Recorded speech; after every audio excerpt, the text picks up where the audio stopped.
Welcome to the Builders Podcast, episode 116, Switching Project Management Tools, Navigating the Transition in Your Agency.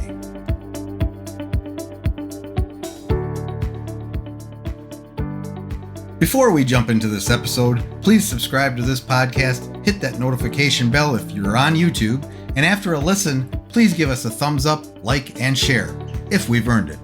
With your help, we can reach more people and deliver these valuable From the Trenches lessons to those that need it.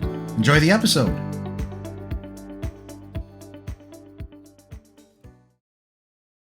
Welcome to another solo episode. We do have some guests coming up here. One for sure being recorded next week. Got another intro call, and I'm going to be lining some more up again.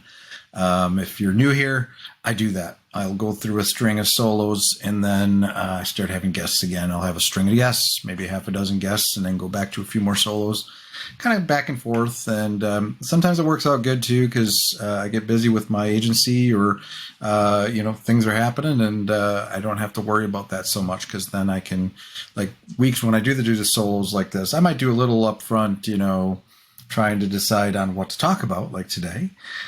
Today we're going to talk about growing teams and making big decisions and big changes, and how that actually, those big changes have to go a little slower when you get a bigger team.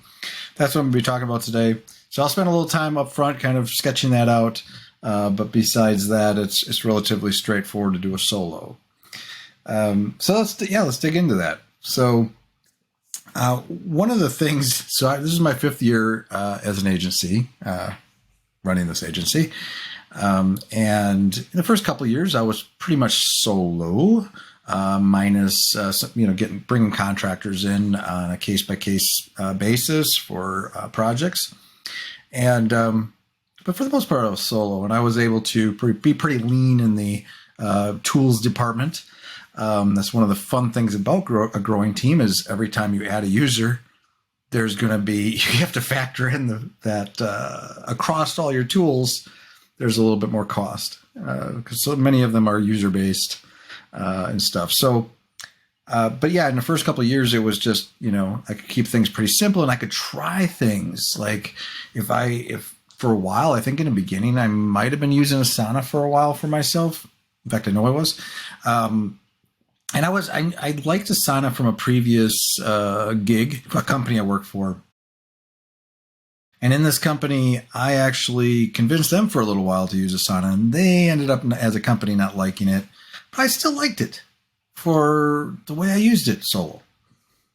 And but as time goes on, you are introduced to challenges along the way where maybe you need to make a decision to do something else. And there was a point in time, in the beginning of my team, the first couple employees, that I decided to embrace Trello. What's weird about that is for many years, I didn't embrace Trello. I thought Trello was kind of a little too basic, but it had some, I don't know if it had added features over time, but it started to look better to me. And it also made sense because as I was building my team and planning things out, I like things to kind of work together, right? I don't want to be spread out all over the place in these different third-party situations. So if I can consolidate things into a single system and then leverage that, because oftentimes if you're within the same system, you can leverage some of the features that cross over there, right? Like search. Like you can search across like Confluence and Trello and other Atlassian products. And so I embraced Atlassian. In fact, for years now, I've been saying we're an Atlassian shop. Because we have Trello, we have Confluence. Confluence is where you put all your documentation, SOPs or whatever. There's different spaces you can create. And I have a bunch of spaces for different things that we do, from development to design to project management to marketing. So it's worked. That's worked pretty well. There's a pretty large learning curve with Confluence, especially when you get down to giving people permissions and all that stuff. But it's a robust tool. But yeah, you got to know what you're doing in there. And then we got Bitbucket. We use that for, if you're not familiar with coding and stuff like that, you probably don't know what Git is or created repos and version control and all that fun stuff. But we use that to manage our code. So I have those three things, and it made sense. It made sense. So, but I started as the team grows, and you can be using a tool like we're using Trello, and it's like, okay, this is working pretty good for quite a long time, probably a year and a half, 2 years into the team and the growth of the team and stuff. It's working pretty well. And part of it is because we were able to only have a few boards in there. So a board is if you don't know anything about project management systems, a board is basically like a section. You can break your projects into sections or clients into sections. And a board is just a board. It's like a single board for everything related to that particular thing. And I was able to, manage it in a way where we had limited boards. But we had a lot of stuff going on, but they were all pretty contained. And when things are smaller, you can just visually keep track of things. It's not that difficult. But as things scale, you start to realize, I'm starting to lose track of who's doing what. And I started to lose track of who's doing what. And it was just very subtle, or I would have to poke around within Trello to try to find things. They don't have, it's relatively intuitive, but it's not at the same time. Like their home area where you can see your tasks and what's going on the boards is like sometimes buried. You got to go here and then there, and it's not intuitive to just click and go to a dashboard. I don't and their dashboard is basic. It's not super useful, at least for how we were using it as an agency, working with, lots of, dozens of clients and partners and a growing team. Right now, our team has grown to basically 10 people, 7 full-time, a couple part-timers or people I bring in for different reasons. And then that even can scale up if we're doing some fringe thing or we need to scale up for a certain project. So it's very flexible, but that's about the size, right? And so as time goes on, there was this decision I made in the last 6 months or so where I needed to start breaking out our projects into their own separate boards. Because for a while, I had a certain team that was just handling a bunch of stuff, and I could just drop things into that Trello board. There was a bunch of stuff in there, but for the most part, because how we named things and stuff, it was easy to keep track of what client it was or who, kind of figured that out, right? And a lot of it comes down to naming and just be able to visually see, okay, that's that client, that's that project. These are related, whatever. And it worked fine. And then when I decided I had to start splitting out because we're doing a lot more and we're doing some larger projects and when you get a larger project in and of itself, that doubles, triples what you had going on before. And it started becoming madness. So I'm like, okay, let's go to this model. Let's start breaking everything out more. And I'm like, once you start get into the dozens of boards in Trello, you start really frantically looking for ways to, as the team, the executive team / project management team, and I have a project manager, her too. I needed to see what was going on. So I was looking for solutions in there, find easier ways to do stuff. I was looking at different solutions out there where you can export data, but that was never really good. There was ways you could sync everything into one board. That was just kind of, that just didn't seem like a good solution. They have a number of different options in terms, you can create these tables that can look across boards, but that turned out to be surprisingly limited because they have a limit on the number of boards you could have in a single view. So you can create these views, but you could only get, I think it was like 20 boards. Well, what about the other boards? If I want to see what one of my team members is working on across all these boards, and I don't know what board they're on, right? I have to have I have to create multiple views to see that. I have to actually go here and then go here, because I had to figure out for a while. I was trying to theme it, these type of boards in this view and these. I haven't even used views in like months now because it was just frustrating. Not only that, like you had to maintain it. Like you had to, like, if something changed within the boards or your board structure, or you added a board, every time you add a board, you got to go in there and you got to make sure that's added to your view. That's like a whole nother thing I have to manage. Somebody that runs a lot of stuff, if you're, maybe you can relate to this, but if you run a lot of stuff, you have a team that's doing a lot of stuff and you're project managing, you're very involved with that. And on top of that, you're managing the client relationships and new projects coming in and proposals and this and that and the other thing. You're doing all this stuff. You don't need another couple things to do, especially when they're like that. Now, I could add somebody to this. Like I could just add one of my VAs or something to go in there and do that for me, possibly. But even then, that's really... then I would need access to all of this stuff. And so I abandoned that, right? And then that home thing I mentioned that was kind of buried, I figured out, okay, I can use that.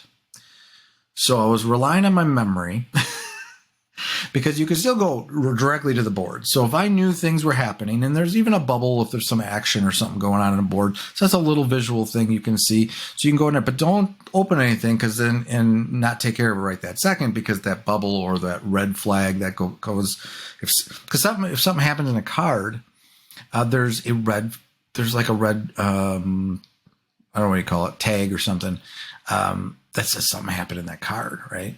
And so I know I can go look in that card, but as soon as you look in that card, it's gone. So now there could be dozens of cards on this board, and I just closed the card that had the red bubble. Anyway, so this is a problem, right? And so I figured I could go to the home. I started kind of figuring out, I quickly go to that. So I would basically, through memory, I knew these projects were hot. These are the ones we're working on right now out of the dozens of boards and the things that are priorities. I'd try to go there. I'd try to remember that stuff. And then I would go to the home and pick up anything that was based on, it has a little algorithm it uses, or AI to tell you what's important. So if it's overdue or this and that, which kind of works, but at the same time, you shouldn't just be looking at things when they're overdue. So I don't know what I'm missing there, but it worked. It was working okay for a little while, and it still is to this day. I'm keeping on top of things for the most part. I also have reporting, like all my developers report what they did every day, right?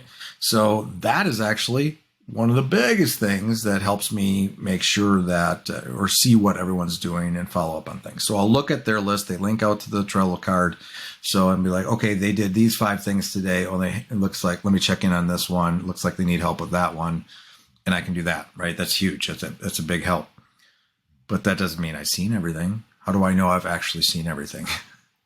So it's this kind of mishmash of trying to remember stuff, trying to go to a home page, if I could try to use views to actually see everything that's going on across dozens of boards. So that is the limitation that is not allowing me to be as effective as I could be with my teams. And I've kind of just lived with it, because I made that decision that we're an Atlassian shop. And but one of the things you got to learn in business, you got to get out of your own way sometimes. You can make a decision about something, you can commit to it and not quit. But there's a point where you have to get out. You got to just tell yourself, it's okay to change. It's okay to be wrong about something. And in this case, what I'm wrong about, and this is very true, and this will probably be very true for almost any agency, any type of agency, or any business. What works today in your current context, in your current situation, may not work 6 months down the road. You add a couple more team members, get a couple more clients, a couple more partners, whatever you're doing. And suddenly, you start losing track. And I'm the type of person though, that if that starts to happen, if I recognize that, if I start seeing some signals, I'm missing things, I'm not keeping up, I'm behind, I'm this and that, then I know I need to take action. And it's the same way if I really do feel like I'm starting to fall behind on stuff. What can I automate? Or do I need to add another team member to help us with this? Do I need to assign somebody to this or move people around? What do I need to do? So I don't just sit with problems. I don't just let the problem be. I'm solving that problem. Maybe not today. Maybe I have to delay a little bit, but eventually you got to solve that problem, right? Well, dry throat today. This is a great, it keeps it cold like all day. Hydroflax. This is not a commercial. Anyway, so what do I do next? And I want to kind of take you through this as we tell stories here. And this is my story, what my issue is now with my project management software. And the biggest thing from that, the biggest issue is the fact that I don't have a high level view of everything going on. I don't have a view where I can say, what's this particular member of my team doing right now? How much work do they have across all the boards? And, can I give them any more work, or do they have a question I need, or is there something there that I need to worry about? I don't have that ability to do that easily. So I just started thinking, well, what other options do I have? And one of the unique things with me is I do work in other project management systems with my client partners, my strategic partners. So like and clients, a couple in Basecamp. I have someone in Teamwork. I have somebody that uses Asana still. So I do have people using these other systems. So I'm thinking about it from that perspective. I'm looking at Teamwork. I mean, Teamwork's used by actually a relatively large agency. And it's okay. I get confused when I go on there, but for the most part, it's pretty good. But I had actually brought this up. I don't know how it came up, but so we have a Slack channel, and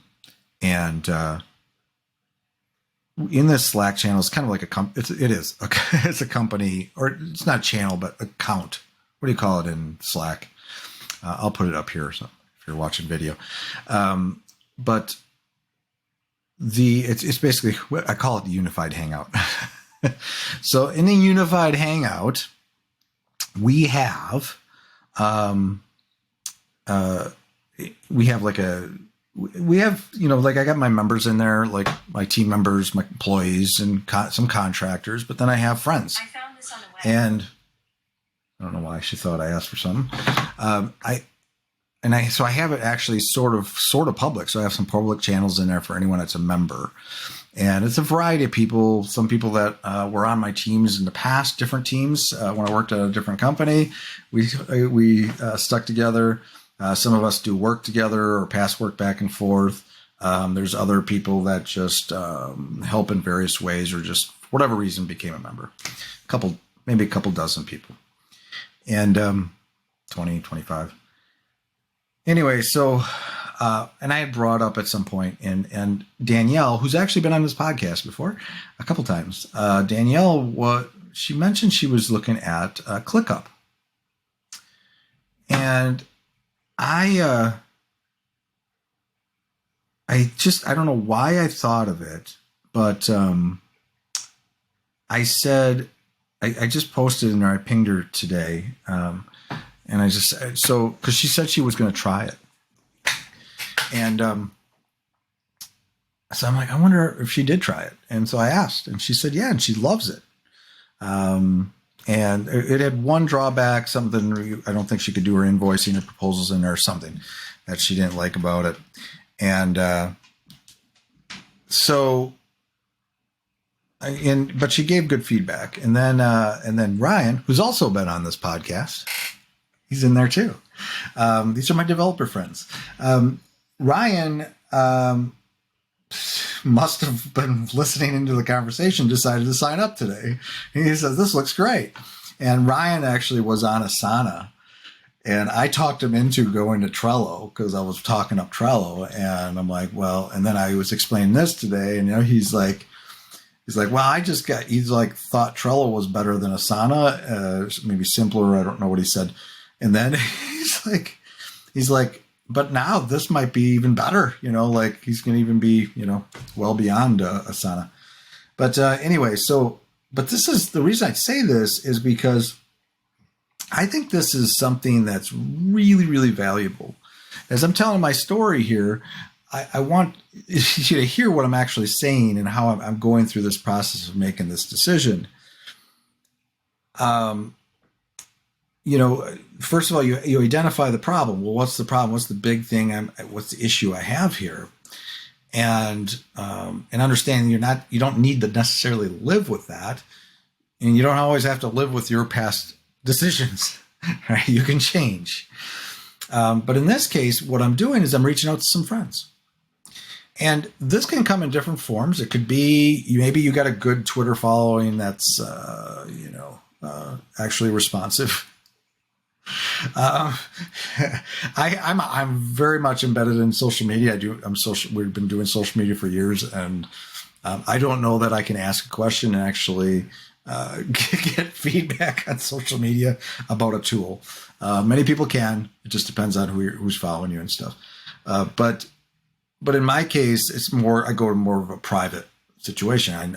There's a lot of conversations and people I know behind the scenes. So a lot of what you see on social media in public is public, but you don't actually know, not just me, but anybody. You don't know who their friends are, who they hang out with, what if they're on some private Facebook group, or I know people are, or we have this Slack channel. You know people, and you shoot somebody, you got a question about somebody or something that somebody might have some insights on. I did that when I had an issue with paying people internationally.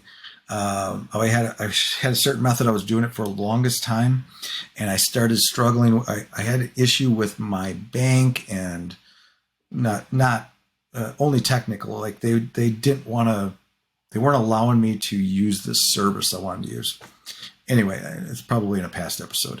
But I asked some friends. I asked a friend on LinkedIn that I knew had a team of at least 17 or 18 people internationally. Another good friend on Slack, a different Slack account, that I know he has like dozens of customer support from internationally, and seeing what they use. So that's the same example here. Here, I know I got a Slack channel, an actual channel, dev channel, where I know that these guys hang out and they do keep an eye on stuff. And I just asked.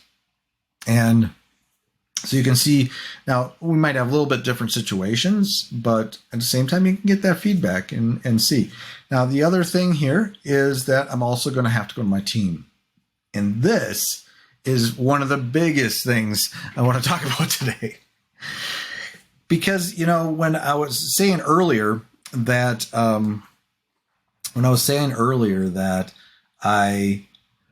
first couple of years I was solo and I was very agile and I could make changes. And I went from Asana to Trello overnight.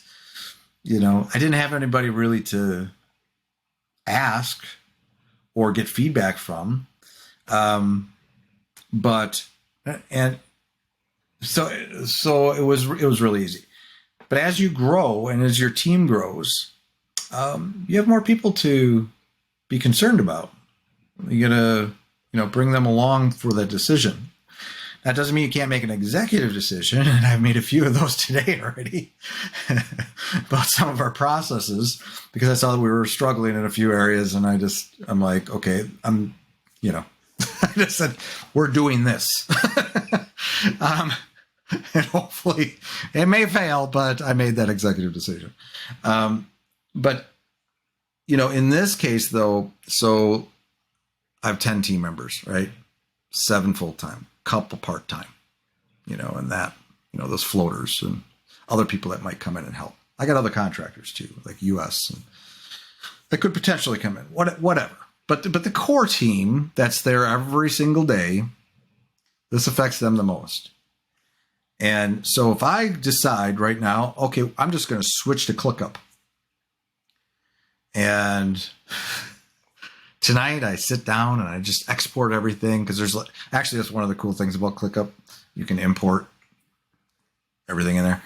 I have to be very conscious of what my decision is going to affect.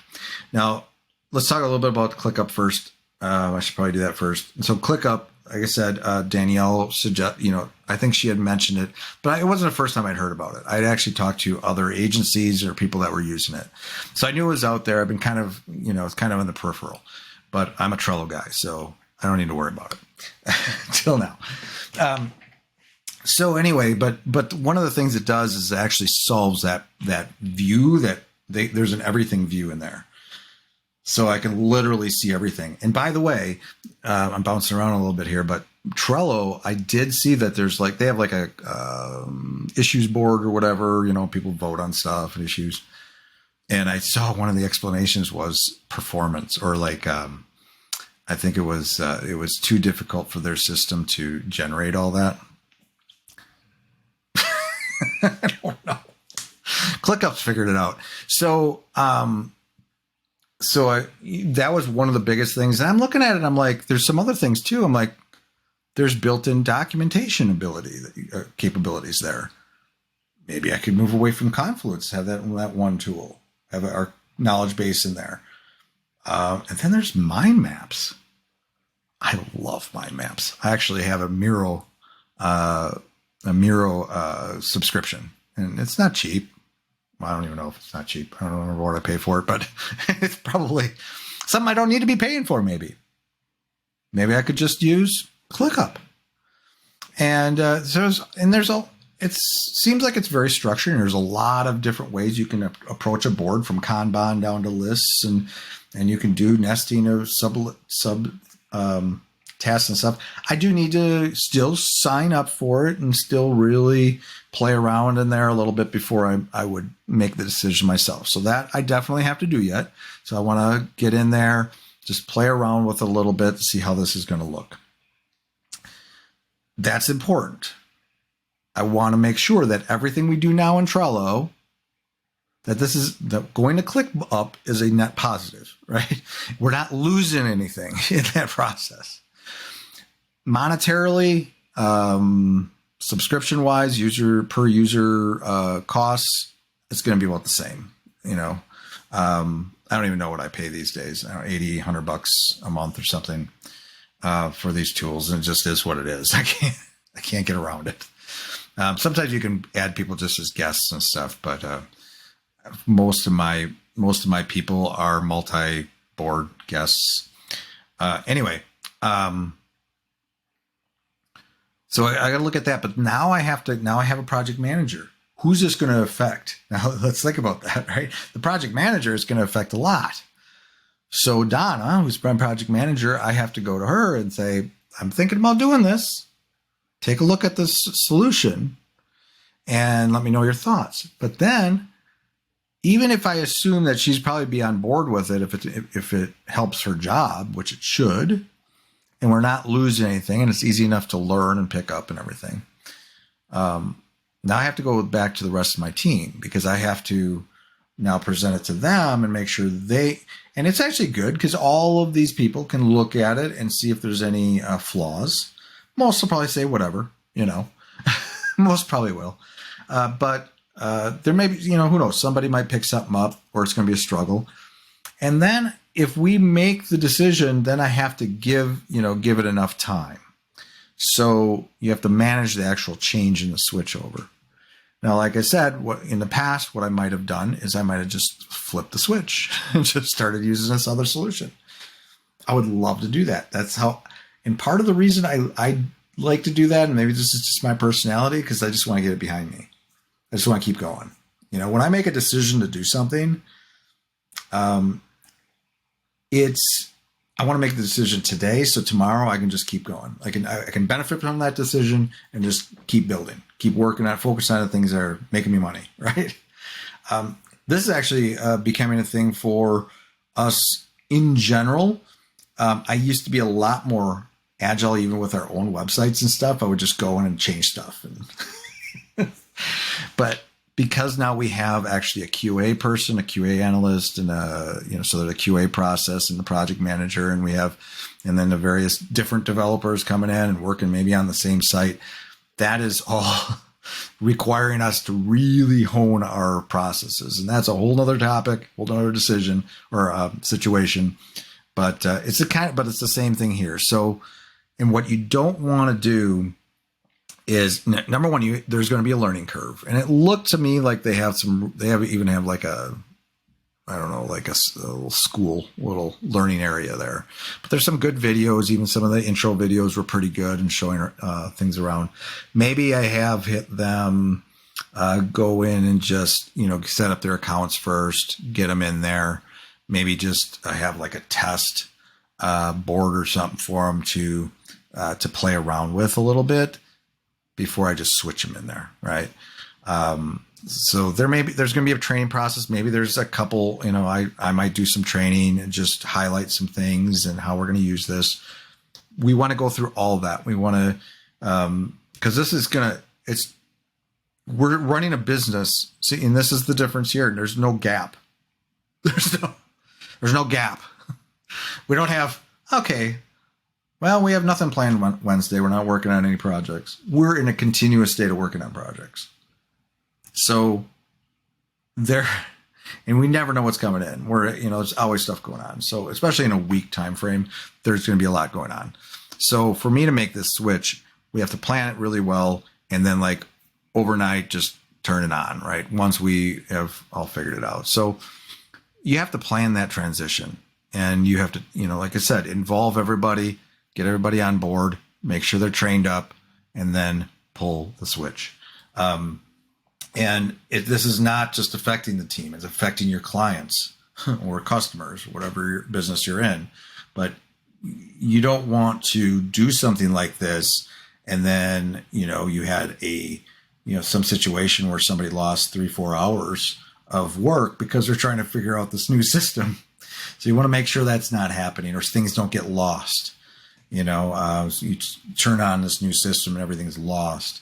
I would imagine we're going to kind of keep the old system up even when we import it, just to make sure everything's good. But so you have to limit the risk that way, and make sure that no one's going to get lost in that switchover. Then once we're switched over, then it's going to be kind of measuring that success, measuring and evaluating how everyone's using it, and if it works, and if it does help. And I'm hoping, with what I'm looking at with ClickUp now, it's like, if I'm hoping it's going to solve that big problem I have of reporting and being able to see what everyone's doing with that is the biggest. Like, I think that if Trello had a better dashboard and I was able to see everything on a user level, and I think I'd be fine. I'd be staying where I am. But I haven't made a decision yet, by the way. I'm talking like I have. We'll go through this process. We'll go through this process I'm talking about. I'm not going to just, tonight I'm not going to do it. I'm not going to do it. Oh, look, they'll come into work. This is a weekend. They'll come into work on Monday morning. Like, what? Where'd Trello go? Oh, just guess what, guys? No, but that's, and you got to look. And so we'll do that. We'll look at how it does. There's always a chance we go back to Trello. We could, but hopefully it will work out well, and then life is good. I'm really, really hoping. I think at the different stages of this business, of this agency, there's just so many times where it's like, you just want to find that tool, that perfect tool. Danielle, even, she was so frustrated. She was using a different tool before ClickUp, and I don't know if there was some changes. I don't know what happened to that tool, but she was so frustrated because, once you want to just do business, you want to show up You want to be effective. You want to be able to manage your team, manage projects, and not worry about the tools. Maybe some people enjoy just jumping from tool to tool and doing all that stuff, but man, you just want to find that perfect tool that you can use forever. Actually, my accounting tool is actually something I've used since day one, since January of, early 2019.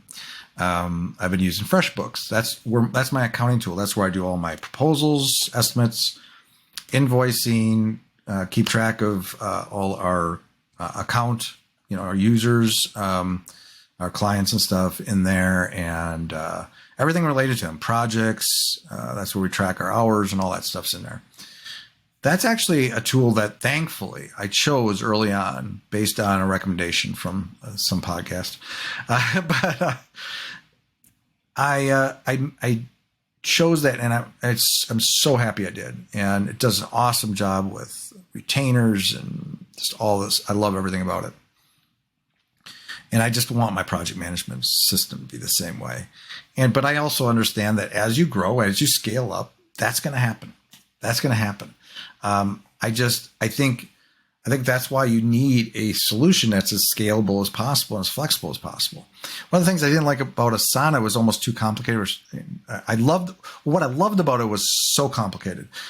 It was so flexible, and you could do so much with it. But there was a lot. There was some negatives to that. But what I liked about Trello is it just was really good at what it does. Right? I still like about Trello. I haven't made a decision yet.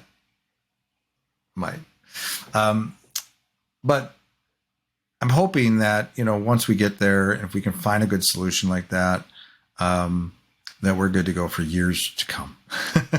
And it just scales up. I really liked one of the intro videos I watched with ClickUp was it just showed all these really nice graphs, and where I think you can get graphing and reporting on a section by section basis, whatever part of the hierarchy you are in, all the way up to the top to see everything.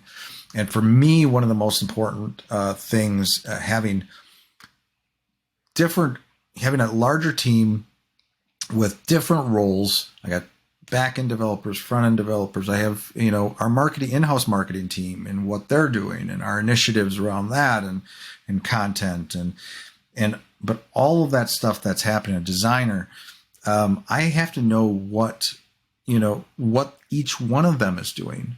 So if I want to check in on just Janine, she's a 80% web designer. She does a lot of our design work, but she also does development. She can do both. But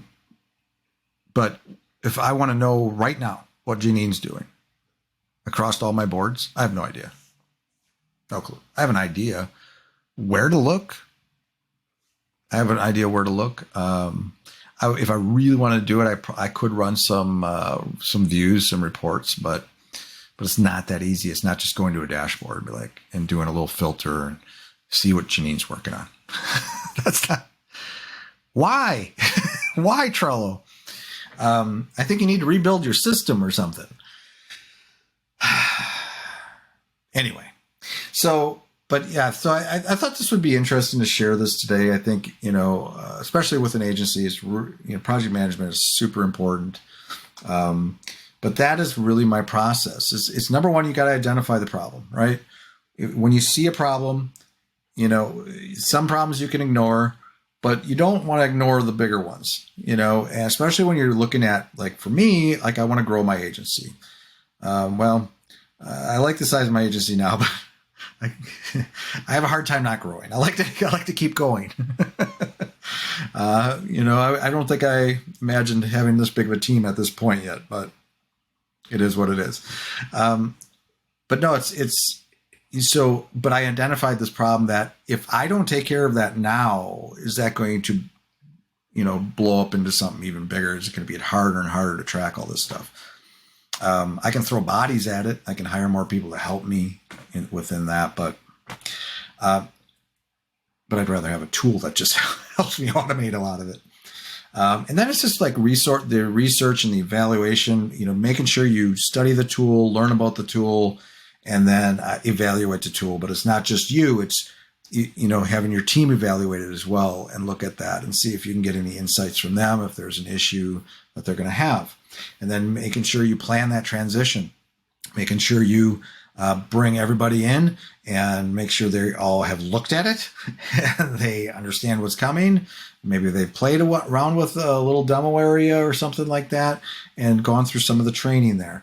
And then just making sure all the risks, you've figured out what all the risks are and mitigating those risks, making sure that you're going to have as least amount of an impact on your client work or your, whatever work you're doing, that it has the least amount of impact. And you have contingencies and the ability to revert, because that's going to be part of this too. I don't think I mentioned that, but I tell you, I think I kind of glossed over it a little bit. But if we move over to ClickUp and we see a problem that is not solvable and it's going to just break us, you have to have the ability to go back to Trello. So there will be a couple weeks, probably at least, where we'll have both, just in case we have to go back there. And it's doable. So there's that. And then kind of measuring your success. And once it gets going for those few weeks, for those first few months, make sure that everything you imagine it could be, it is. And maybe this is a new chapter for us and we're going to be able to do so much more. Along with the project management, if I'm able to bring in our documentation in there seamlessly, and now there I might actually have to throw a body at that to help me move all that over, because I don't know how Confluence would. They have a good import for Trello. I don't think they have that for Confluence, but we figured that out. And then and just go from there. But I think you can't be afraid of change, but at the same time, as your business scales up, as your agency skills grows like it has for us, our team's grown. You got to just be more careful. You can't just make sudden decisions without it having an impact on everything from your team. And you got to think about the morale and the happiness of your team too. You can't because I could make the wrong decision. I could be making the wrong decision, and one person speaks up and says, "Matt, have you thought about this?" And this is I'm part of a team. I lead it. I'm part of that kind of executive C-suite kind of situation, the founder of this agency. I'm also the project manager, one of them. I'm also a developer sometimes and all that other stuff. Design sometimes. I do a lot of stuff, but it is a team. It's something I want to bring in. So should be interesting. I tell you what, I may have a part 2 to this one. So if I end up doing this, and we'll probably make the decision probably within the week. That is one thing we will do when I want to do something like this. I feel it's that important right now, just because we've got a lot going on. When we added our QA analyst, it kind of even made this more important because there's a lot more bugs that have been identified. So there's a lot, even more going on there, right? So I have to really make this decision now rather than later. But I'll make that decision, and if I do, and even if I don't, maybe I'll update you regardless in some fashion. But maybe one of my shorter videos, maybe my agency lessons. But I will let you know, and I'll take you through that process and how it went, and maybe we'll have some lessons we can share in that process. All right, I hope you found this interesting, and hopefully it makes sense, and wish me luck. Bye. That's all for today's episode. I hope you enjoyed that. Again, please subscribe if you haven't already, and give us a thumbs up if we deserve it. If you want to comment on this episode's page, provide me with requests on topics for future episodes, or inquire about being a guest, please find your way to thebuilders.fm. You can contact me there or add a comment under these show notes. Now a word from our sponsor, my agency, Unified Web Design. We build custom websites, features, we maintain websites, we work with agencies to fulfill their web design and development needs, and more. If you are interested in our services or are looking for an agency to work with as a partner to build awesome sites for your clients, feel free to reach out to me at unifiedwebdesign.com. There's a handy contact me link at the top. Fill out that form and it will open a ticket, and that ticket will find its way to me. Thanks for joining me today. We'll see you next time.